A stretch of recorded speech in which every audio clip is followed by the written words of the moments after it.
Yes, I'm session. I didn't introduce myself in the last session, but I'm Susanna Thomas, and I'm the Vice Chair of the Women in Law Committee of the J. Reuben Clark Law Society. So I'm very excited to introduce Gayla Sorenson. She's been a friend for years now and a great colleague. I'm an adjunct at the law school, so we're colleagues at the moment, which is awesome. So Gayla graduated from BYU Law School, and prior to that also graduated from BYU as an undergrad in accounting. So she's kind of got both feet here, so this is great. So beginning her legal career, she served in the firm of Lewis and Roca and Phoenix, and then moved on to Motorola, where she was there for 20 years working in various aspects as a litigator, and then a commercial attorney supporting global transactions, and finally as vice president, so congrats on that. Following her marriage, she left Motorola and went to Indiana and became the director of global compliance operations for Biomet, which is a medical device company. And then 3 years ago, she took a totally different track and returned back to Provo and became the Dean of Admissions at BYU Law School, which was great for the law school. So after that, just last year, I guess 2016, so 2 years ago, the students of BYU Law honored her with the Student Bar Association's Distinguished Service Award, which is a very commendable award, so we congratulate her on that as well. And then in January of 2018, so just 3 months ago, she moved into the role of Dean of External Relations, and she explained that a little bit this morning. So she's working with the BYU Law alumni, Clark Society members, and really the community and world. Her legal training has empowered her to serve in numerous settings. For many years, her volunteer work focused on children, as she served on the local Big Brothers Big Sisters board of directors and acted as a guardian ad litem for abused and neglected children. She actively participates in the Law Society and has served as a senior fellow with the International Center for Law and Religious Studies. She has spoken in venues ranging from Clark Law Society conferences and conferences like this one we're having today to Education Week here on campus, on topics ranging from the importance of religious freedom for people of all faiths, the value of advocacy and other sensitive legal areas, and today, the value of education. As a member of a large, close-knit family, she cherishes her relationships with parents, 6 siblings, their spouses, and 21 nieces and nephews. In her mid-40s, mutual friends set her up with Farrell Sorenson. Actually, I'm 41 now, so there might be help. There is. Farrell Sorenson, whose wife had died from cancer a year earlier. So they did a long-distance courtship, and she lived in Philadelphia, and he was in San Francisco, and they brought their lives together and got married. And she became a wife and a mother and grandmother all on the same day. So it's a way to Top that. So in the decades since, this large, close-knit family has expanded to include additional in-laws in 12, soon to be 13. Is that 13th happened yet? June. Grandchildren. So turn the time over to Gayla. Thank you.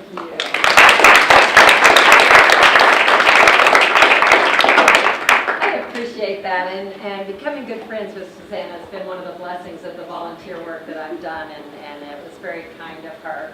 I also want to quickly acknowledge that of that close-knit family that we mentioned, 2 of my nieces are joining us, and I'm going to be talking some about their mothers, so they'll get, I don't think it's anything they don't already know, but we'll have fun with that.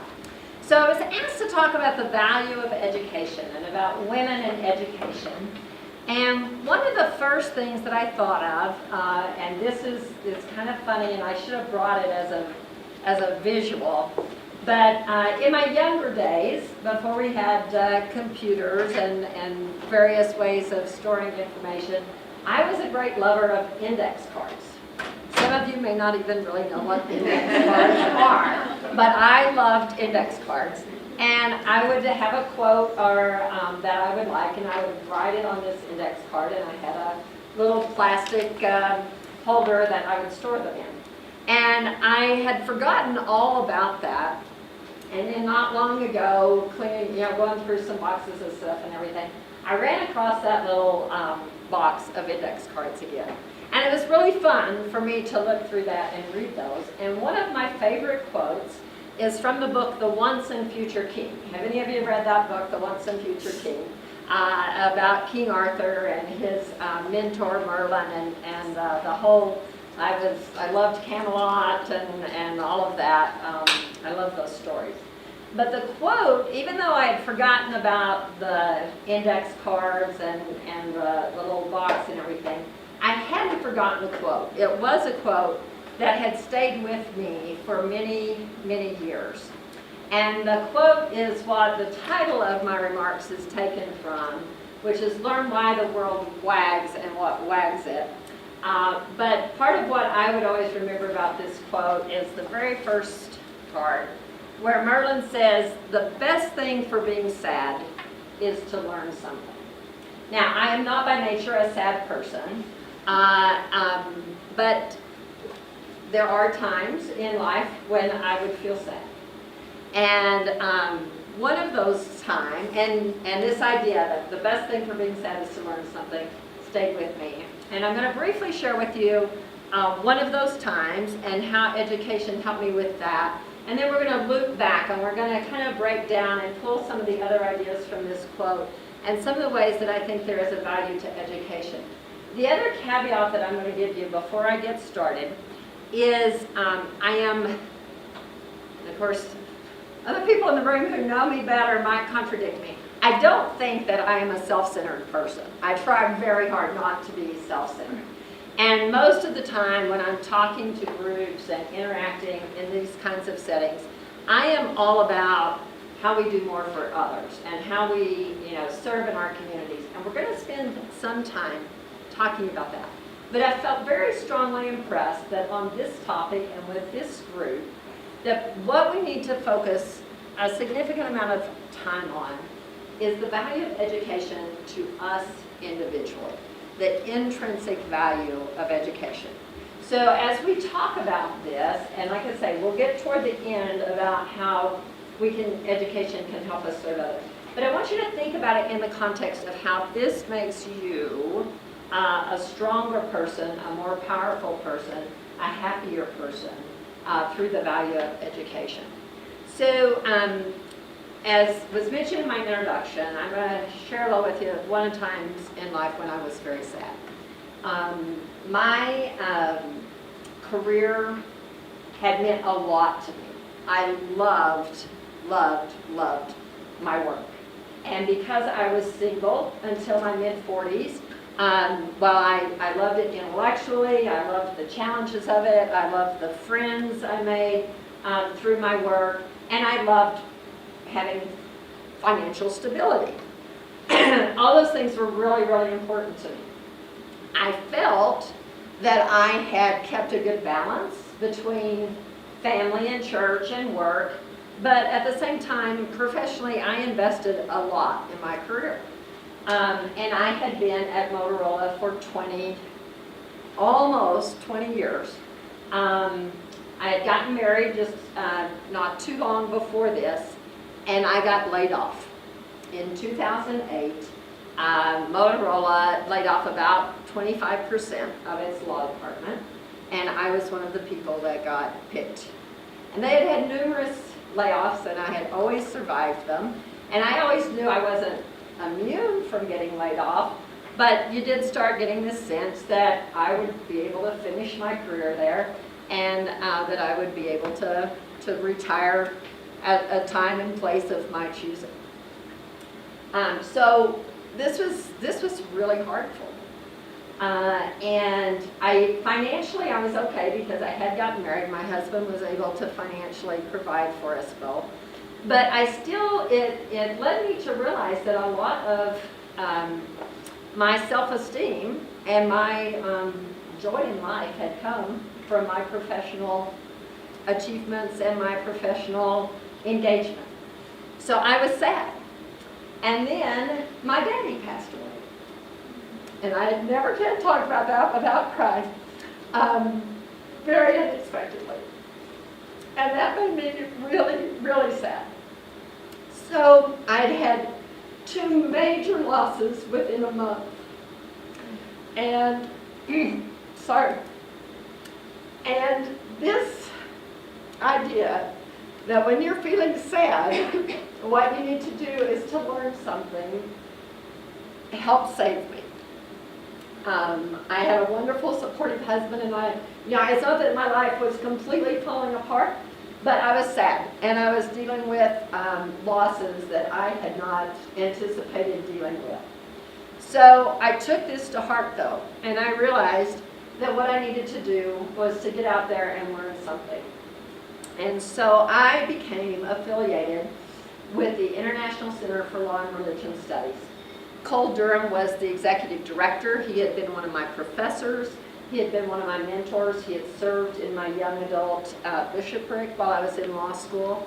And I reached out to him, and I felt that religious freedom was an issue I did not know much about, but that I would enjoy learning about, and that this would be something that I could help fill those gaps that existed in my life at that point in time.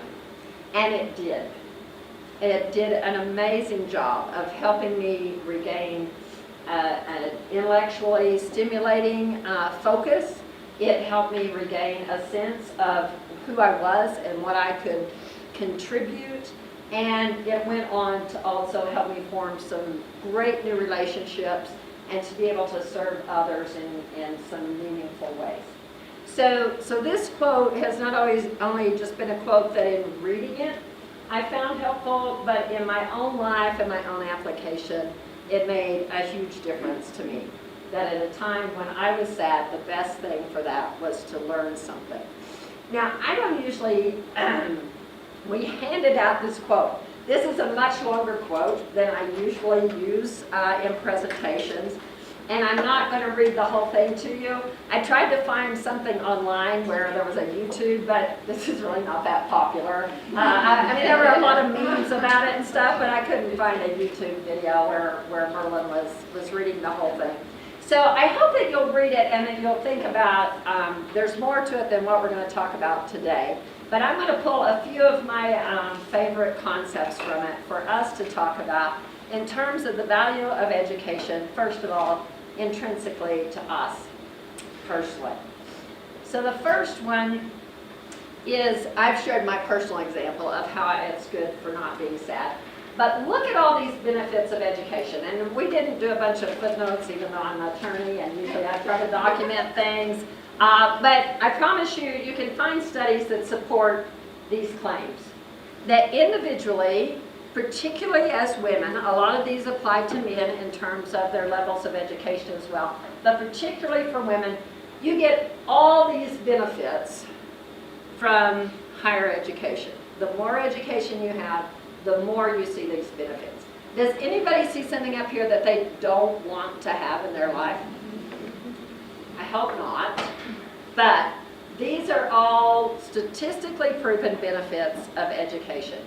So even if it's not a situation quite as dramatic as the one I found myself in, just generally know that your overall health and well-being is going to be improved by having education. Now, let me assess my audience quickly. How many of you are in college right now? Okay. How many of you are, and I should have said doing undergraduate work right now? Okay. How many of you are doing graduate work right now? Okay. How many of you have either undergraduate or graduate degrees already? All right. So I'm preaching to the choir to some extent in terms of you have received, are receiving or have received formal education, and you are going to see these benefits in your life, or you should, unless you're the statistical anomaly. But why do you think these are? And I love this size group because it can be more interactive instead of me just being up here. So let's pick one of these. Why do you think that a higher level of education leads to increased political representation? Striped top there. Okay, do you have any ideas about that? My education has allowed me to influence environmental policy, and so I feel capable and competent conversing with people on those issues, representing myself and others there. Okay, excellent, yes. I'm going to say that we also, I think our vision is wider. I think instead of having blinders on and thinking just about maybe a smaller sphere, and therefore we have a desire to get more involved politically. Okay, excellent, yes. I know the law degree provides confidence. And so even though when I moved to Utah, I was kind of new here, when they found out I was an attorney, then they voted me into the caucus as a representative. All right, excellent. Any other thoughts? Yes. I think sometimes it's maybe just a cohort effect. If you are around people who are engaged with the world, who are talking about news headlines, who have informed opinions, you want to have your informed opinion as well, and so that can lead to increased engagement. All right, so it raises your awareness, and then that triggers your curiosity, and then you're able to be better engaged. All right, let's pick one other. We're not going to talk about all of these. Less likely to become victims of abuse. Huge issue in the world today. Human trafficking, sexual exploitation, sexual assault. Why would education make you less likely to become a victim of that?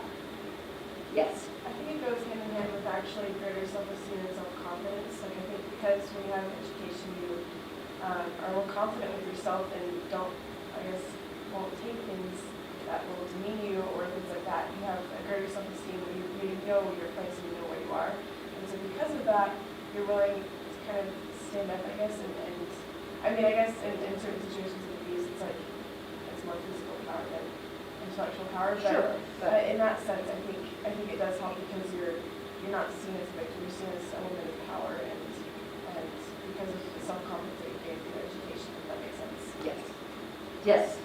You're more likely to be you can be economically independent. A lot of women feel trapped. They don't have that income and they have children, and what am I going to do? And they have no way to provide for themselves otherwise. Absolutely. I have seen that firsthand. One other thought on this one. Or maybe not. Oh, yes. I think you also have the power of knowledge to know where you can go to get out of the abuse. You know that there are laws in place to help support you and bless you, and you have different agencies that can maybe help you get out of the abuse. And so having that understanding, you're able to know, okay, there is an escape route. And I think sometimes without that knowledge, they don't even know that they can escape. All right. And we could take, I think, each one on this slide and talk about it, and these are excellent comments. But just to see and reinforce how valuable the education you have and the education you will continue to gain can be. Now, learning why the world wags and what wags it. Does anybody know what this is a picture of specifically? Has anyone ever heard of blue stem grass? There you go. You're from the Midwest, you know. My father was a soil conservationist. He grew up in Oklahoma during the Dust Bowl. So he knew a little bit about soil erosion firsthand.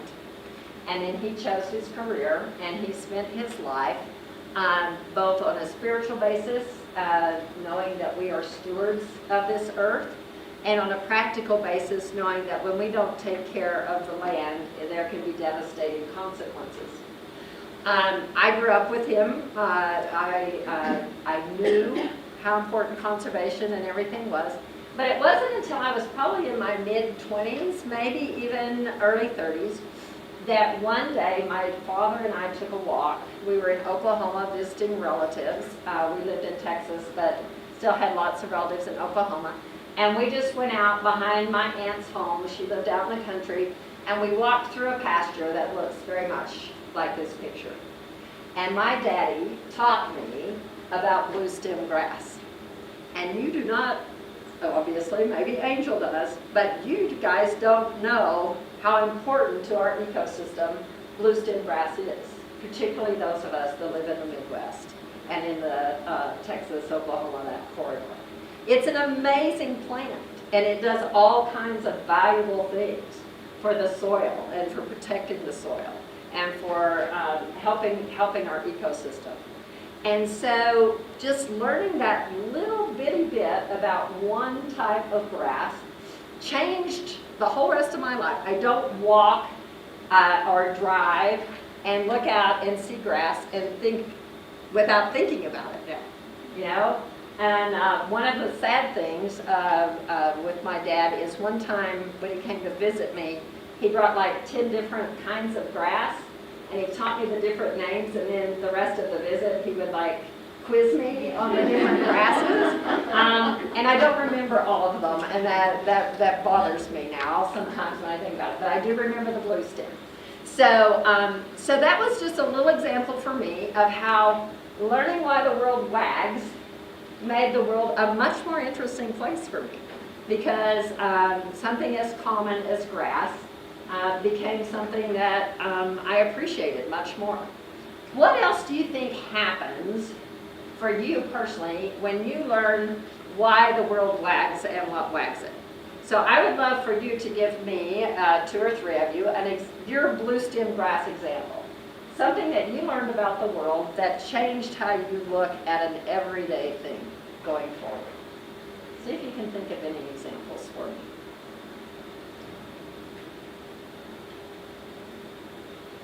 Yes.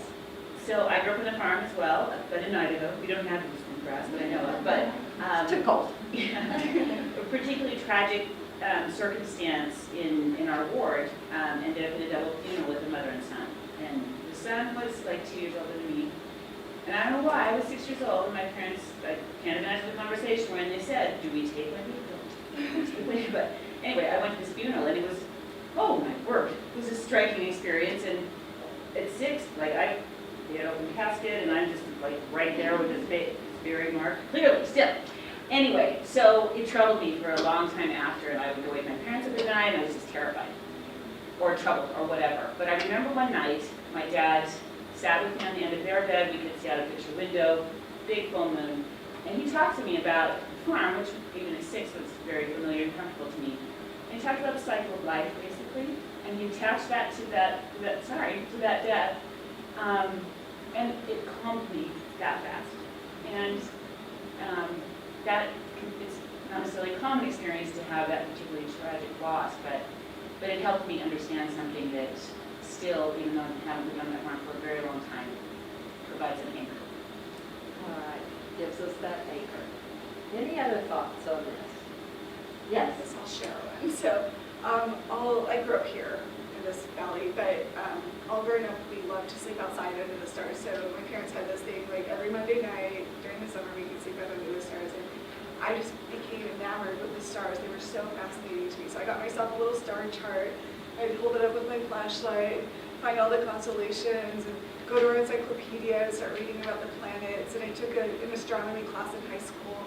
I did not continue in astronomy formally because I don't do math, so went to law school. But that's something that has just continued to fascinate me. So as an avocation, I love to learn that. And what that's really done for me is it's helped me to understand that there is order in this world of chaos. So we've got chaos, but there's always this order. We know the sun's going to rise and set, the moon has its phases, the stars and the constellations seasonally are going to be where you expect them to be.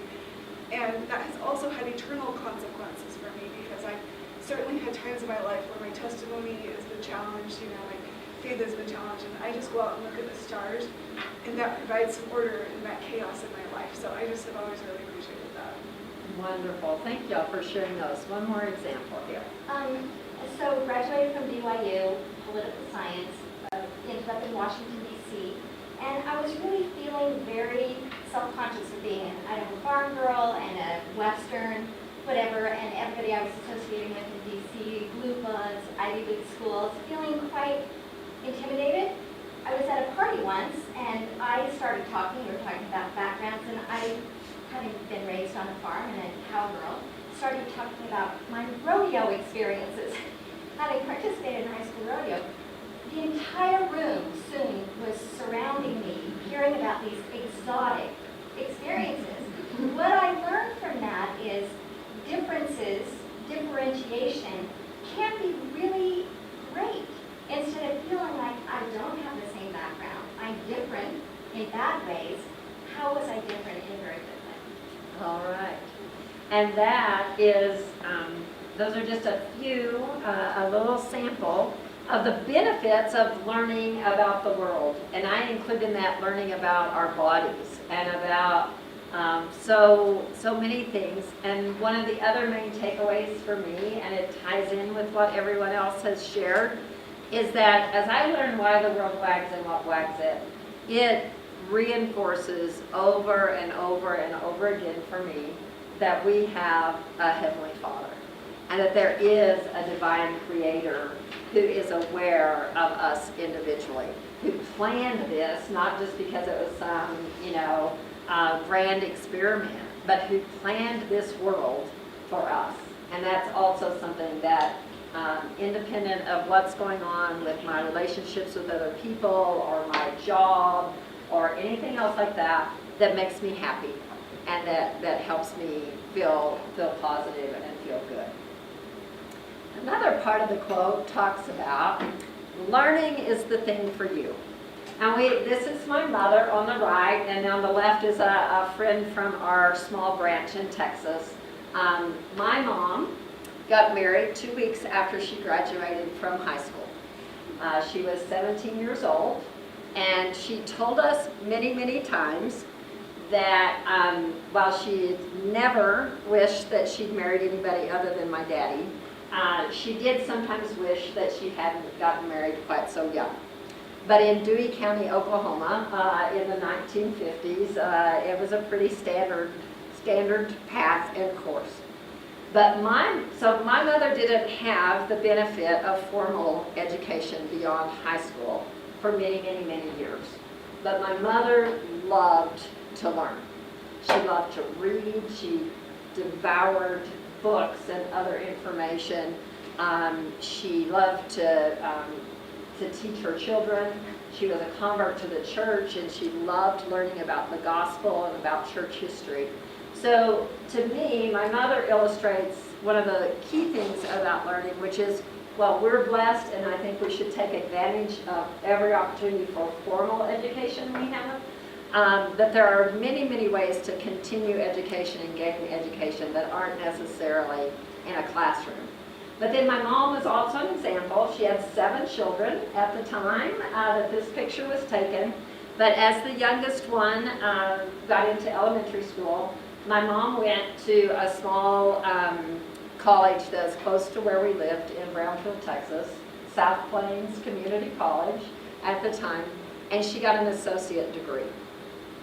And that was a very valuable experience for her. I think that a lot of what she learned in that setting, my mom with her mind and her curiosity probably could have learned through self-study in that. But the fact that she did this, that in a structured setting she was also able to learn and to demonstrate that knowledge in a test environment and to have those achievements, was also an important part of her self-esteem and in how she was able to role model even more fully the value of education for others. I'm not going to put my nieces on the spot, but I bet if I asked them what role their Grammy played in their appreciation of education, they would tell you it was a very strong role model and a very important role that she played. So learning is the thing for you, independent of your marital status, independent of your age, independent of whether you live in Dewey County, Oklahoma, or New York City, New York. Learning is the thing for you. So once again, let's just take a couple of experiences, if you'll share with us, of where learning was the thing for you, where you were able to take advantage of a learning opportunity outside of formal education that brought some meaning or some joy into your life. Yes. My friends know that I am an insomniac, that I can probably get 2 or 3 hours of sleep at night. And that's been a challenge for my entire life.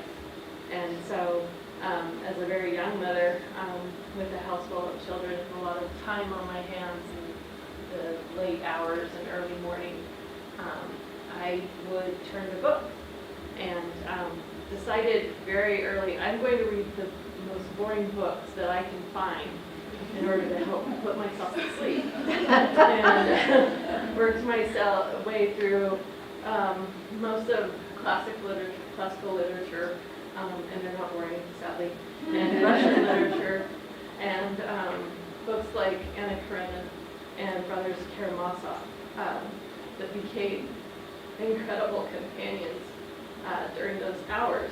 And in return, they gave me the gift over the years and decades that I raised my family to become excruciatingly well-read. And I am so grateful for, sometimes we have these challenges and these things in life that seem incredibly hard to overcome when you belong to an LDS culture where everyone's a morning person.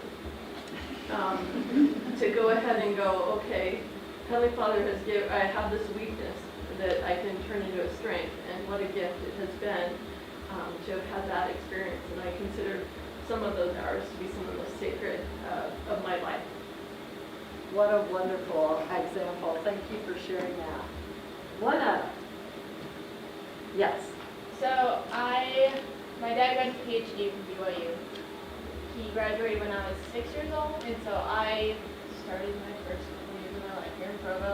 And I went to BYU preschool and all of those things, and I remember going to my dad's graduation from his PhD, and I was really young, and it was really long and really boring, but I know that my grandma was there with me, and she would help, she explained to me, what was happening and what my dad had done, to achieve this and why we were here, and we looked at the cougar on the wall, and she was like, BYU was great, and I was like, yes it is, and then I came here 12 years later, and it was great, but my dad's a great example to me of finding education in everyday things, whether it was an episode on TV that I didn't quite understand, whether it was my math homework, or even my dad owned his own company for a long time, and I would help him with that, and he would teach me about how to manage people, how to manage your time, how to manage all these different things together. And so my dad and him getting that PhD and me being able to be kind of part of his education from a young age really influenced me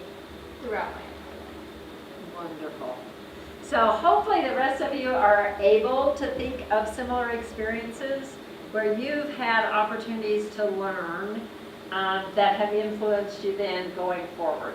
And so I hope that this is triggering some thoughts for you. And if not, or even if it does, my challenge is continue to look for those opportunities. Don't ever get complacent and just fall back on your formal education opportunities, but always be looking for those other expanding opportunities, because again, your sense of self-confidence, your enjoyment of life, independent of what else may be going on around you, is going to be enhanced by taking advantage of those kinds of opportunities. Another quote from Merlin is, look at what a lot of things there are to learn. That's me in the back, and they used to tease me that I was adopted because I was so much taller than the rest of my sisters. These are the 5 lost women, as we still refer to ourselves, that I grew up with these, and they are still my best friends. And just briefly, I wanted to use them to highlight what a lot of things there are to learn. And while we're here as women in law and women in business, I think we can probably still think about, within those disciplines are so broad, that we can think about all the different things that there are to learn within those disciplines. But also, I love just showing how, even though we were raised in the same home by the same parents, we chose different disciplines. Marilyn, in the bright blue there, is my oldest sister. She got her undergraduate degree here at BYU in microbiology at a time when, even though she was a straight A student in microbiology, one semester she took, what's the really hard chemistry, organic chemistry, and that same semester she had a sewing class. What possessed her to take the sewing class, I'm not sure. The sewing class kept her from a 4.0 that semester, not the organic chemistry class. She got a master's degree in public health and a PhD in epidemiology. She has spent most of her career working for the Texas State Department of Health, and she's currently a professor at UT Austin. She wrote me because I emailed all my sisters asking about how education had been of value to them and how they felt it had helped them engage in other communities.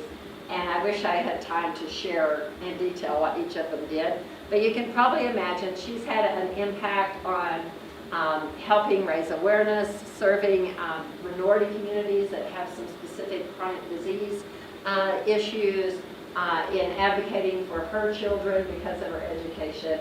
And she has a passion for what her education has enabled her to do. Denise is the next one, and she is Lauren's mother. Denise majored in elementary education here at BYU and got a master's in education at Arizona State. She taught for several years before getting married. Then she was out of the professional workforce for several years while she raised her 4 children, and then she went back in. She has gone on, just in the last few years, and gotten a specialist certificate in working with children who have dyslexia and helping them. So she has helped open the world of reading to countless students now, and has also been a great advocate for her children as they were, Denise is fairly mild-mannered most of the time, except when you try to do something to one of her children. And then she is a tiger mom at that point. So she also followed her passion. Her education has been very valuable to her, and it's also been translated in a way to serve others. Melody is my next sister, and we had a very interesting conversation. Melody is the only one of us who had sort of the traditional or stereotypical BYU experience, because she actually got married before she got her bachelor's degree. None of the rest of us did. We all had graduated, and some of us had graduate degrees before we got married. So she does not have a graduate degree.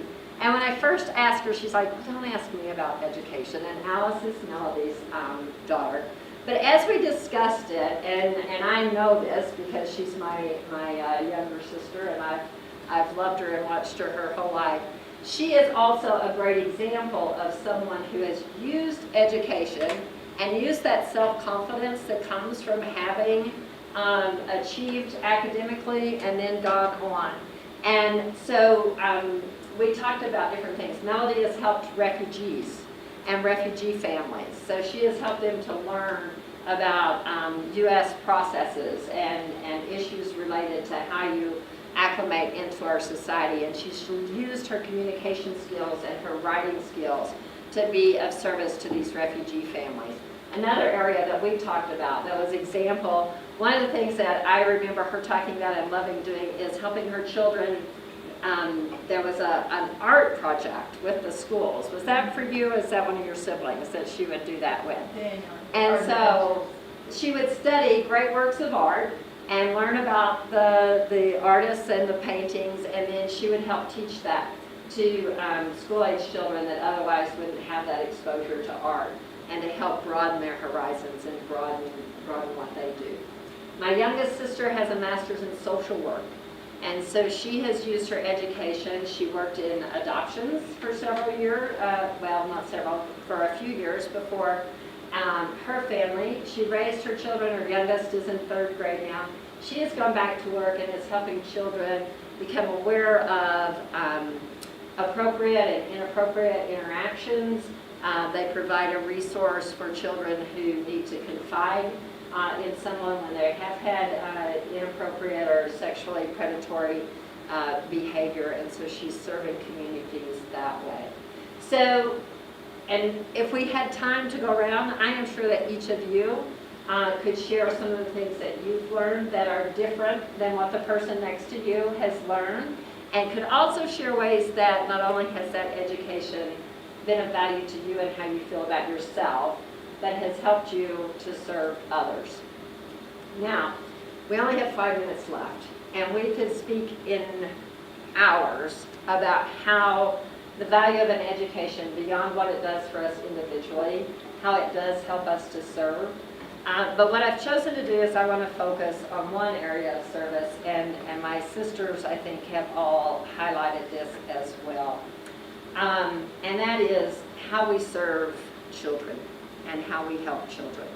The Maasai tribe in Africa is one of the tribes that was known as one of the great tribes. It was a very influential tribe, and their warriors were known as particularly great warriors. But the traditional greeting when a Maasai warrior went from one village to another is when he would arrive at the village, the question would be, "And how are the children?" And that example, it was used in a conference talk years ago, and again, it stuck with me, was because that society knew that if the children were not well cared for, then the society was not serving its purpose. That one of our fundamental responsibilities is to care for children and to make sure they are safe and healthy and that they have opportunity. So as you think about the education, and like I say, I wanted to focus most of all on how education is beneficial to you, to help make you a healthy, happy, functioning contributor to society. But I'd like you to also think about it in terms of how you're going to use your education to help make life better for the children. I think, so we can go over a couple of minutes, right? Y'all won't get up and walk out on me. Let's just take 2 or 3 examples of how you have seen your education or the education of someone near and dear to you and have seen that used to serve children and to enhance the well-being of children. Yes. I'm still in school, so I'm using a different example than me, but my aunt, she had kind of a difficult time in college, but she was able to get through and eventually majored in Arabic, and everyone was like, that's kind of random, you know, but she had all these kind of random skills and wasn't sure what she was going to do with it, but she started teaching in schools, and that was also when she influenced children as well, but eventually she kind of felt this call, we need to go help refugees fleeing from Syria and all those things, and she could speak Arabic. And so since then she's established this refugee nonprofit organization, so she's able to teach children English and Arabic and try to help them transition to the U.S. and helps them over in Greece where they're stuck in these camps and help them to kind of, I guess, give classes because she can teach and speak Arabic. So she's been able to kind of use her very specific knowledge to really help make personal connections with these suffering people and children. Wonderful. What a powerful example of the value of education. Any other thoughts about how education helps children, or you've seen it used to help benefit the children in our society? Yes. So my degrees before coming to law school were both in English. They're taught. And since I've had children, I read to my children every night. And I read a different book to each child, although my girls share a room, so now we're reading the same book. But I have read through, to my girls, we read through several of the Jane Austen novels, and I'm able to stop and explain the language so they understand it. We've read through Shakespeare Plays together. I read through To Kill a Mockingbird. I read to my children, and I think it's invaluable just for them to be exposed to these great works of literature. I think that has invaluable consequences, even if they don't major in English, which I'm not going to encourage them to do. So thank you all for sharing some of your own experiences and your examples. I hope that you've had a chance to reflect on how much you value your education. I hope as you go on through your life that if there are times when this little quote is helpful to you, and to think about how learning is a great way to build our self-esteem, to increase our power, to help us get through hard times. And that there are so many different things to learn about, and that ultimately, while the importance to ourselves is valuable, that the real value comes when we use it to serve others. So thank you for spending some time with us this afternoon, and I hope you enjoy the chance to mix and mingle after this.